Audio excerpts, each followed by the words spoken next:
Veronica seems to be experiencing is some type of median nerve injury or entrapment.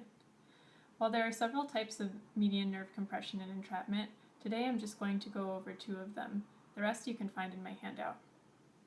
The first one is carpal tunnel syndrome. Carpal tunnel syndrome is median nerve compression.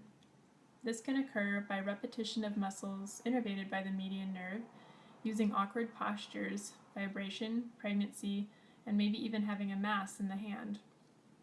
Some of the symptoms of carpal tunnel syndrome are numbness of the index, middle, thumb, and ring finger.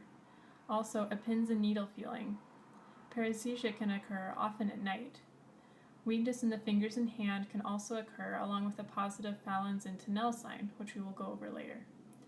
Swollen fingers and burning or tingling sensation in fingers are common, as well as difficulty holding onto objects and making fists.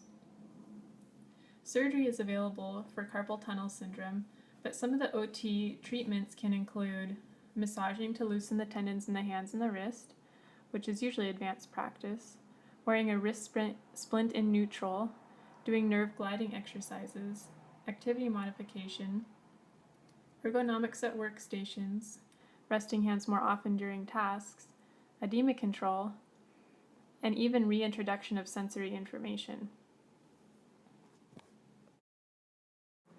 The second condition I am going to address is Pronator-Terry syndrome. Pronator-Terry syndrome happens when the median nerve gets compressed between the two heads of the pronator teres. The symptoms that occur are similar to symptoms that happen with carpal tunnel, but also include an aching pain in the forearm.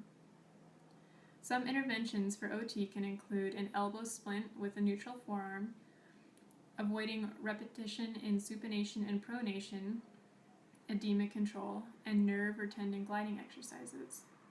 If the patient has gotten surgical intervention, usually a decompression surgery, you can use the same after-surgery treatments as carpal tunnel syndrome, including more edema control, AROM, nerve and tendon gliding exercises, and reintroduction of sensory information. You can find more information on the handout. The other two common median nerve injuries include anterior interosseous nerve syndrome and a median nerve laceration. You can also find the information for those on the handout. Next, I am going to show you some simple nerve gliding exercises for carpal tunnel syndrome, as well as how to take a Fallon's and Tinel's test. So for median nerve injuries, one of the nerve gliding exercises you can do is have them put their hand out, and you can follow along if you would like to help you get a sense for what to do. Have them put their hand out like this, with their palm facing up, and then have them stretch their hand down. This will stretch out the area where your median nerve is and loosen up some of the scar tissue if they have any, and hopefully kind of free some of that compression, especially if they have carpal tunnel syndrome.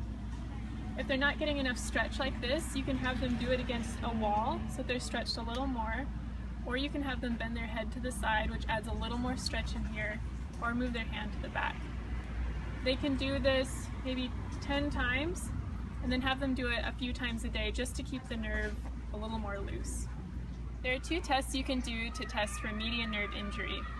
One is called Fallon's sign and one is called Tinel's sign. You can follow along if you'd like.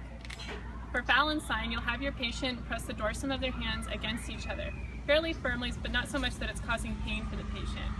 Have them hold this position for a minute, and if they start to feel tingling, numbness, or excruciating pain, that is a positive Fallon's sign and means that they may have median nerve compression. Another sign you can do is called Tinel's sign. For that, you'll want to tap with two fingers on the path of the median nerve from the elbow up to the palm of the hand. Tap fairly firmly. If the patient complains of tingling or numbness along any section of the nerve, then that's probably where the nerve injury is occurring.